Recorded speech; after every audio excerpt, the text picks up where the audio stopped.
ఐదు వర్ణములనే ఏకలంబు తెలిసిన నైదునందు ముక్తి అమరయుండు నైదులోనున్న ఇతడైపో ఇకలమో విశ్వదాభిరామ వినరవేమ. ఐదు వర్ణములనే ఇక్కడ ఐదు వర్ణములు అంటే పంచభూతాలని చెప్పి మనకు అర్థమవుతుంది. మన అరచేయి చూసుకుంటే 5 వేళ్ళు ఉన్నాయి కదా, 5 వేళ్ళు ఈ ఎవరికి గుర్తుంట పంచభూతాలకి. ఈ పంచభూతాలు మన ఈశ్వరలింగంలో కూడా పంచభూతాలు కింద పానిపట్టం కింద పంచభూతాలతో గుర్తుగా ఉంది.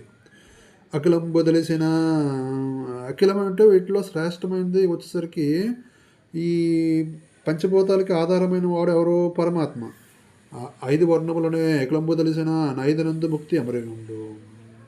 ఈ పంచభూతాలతో తయారైందే శరీరం. ఈ శరీరంలో శ్రేష్టమైనది ఎవరు? ఆత్మ.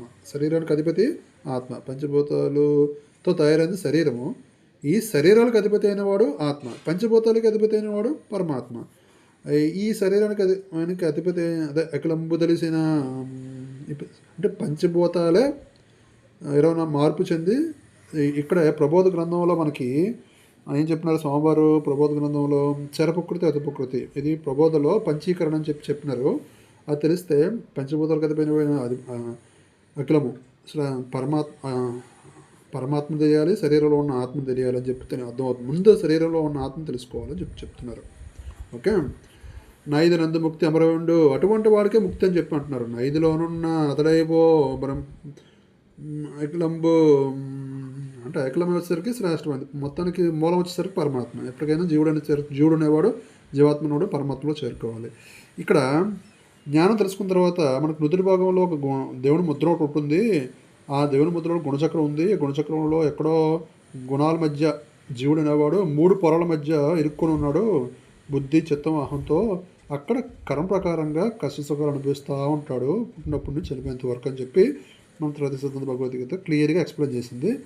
కాబట్టి ఈ మొత్తం విషయం తెలిస్తే కానీ మనకి ముక్తి లేదని చెప్పి అర్థమవుతుంది. 5 వర్ణములనే ఏకలంబు తెలిసిన నైదునందు ముక్తి అమరయుండు నైదులోనున్న అప్పుడు జీవుడు అనేవాడు రవ్వంతున్నాను శరీరంలో, కేవలం కష్ట సుఖాలు అనుభవిస్తున్నాను, నాకు ఈ కర్మలో స్వతంత్రత లేదు, కానీ కేవలం జ్ఞానం తెలుసుకుని యోగంలో మాత్రమే దేవుడు నాకు స్వతంత్రత ఇచ్చాడు, ఆ విధంగానే కర్మ తొలగించుకోగల, కానీ కర్మ అనేది తొలగించినట్టుకు జీవుడికి అదే మార్చడానికి కానీ కేవలం జ్ఞానంతోనే అటువంటి స్వతంత్రత ఉంది, కానీ ప్రపంచ విషయంలో స్వతంత్రత లేదు అని తెలుస్తుంది అన్నమాట. అప్పుడే కర్మ లేకుండా చేసుకున్నప్పుడు ముక్తి పొందుతున్నాడు అని చెప్పి అర్థమవుతుంది.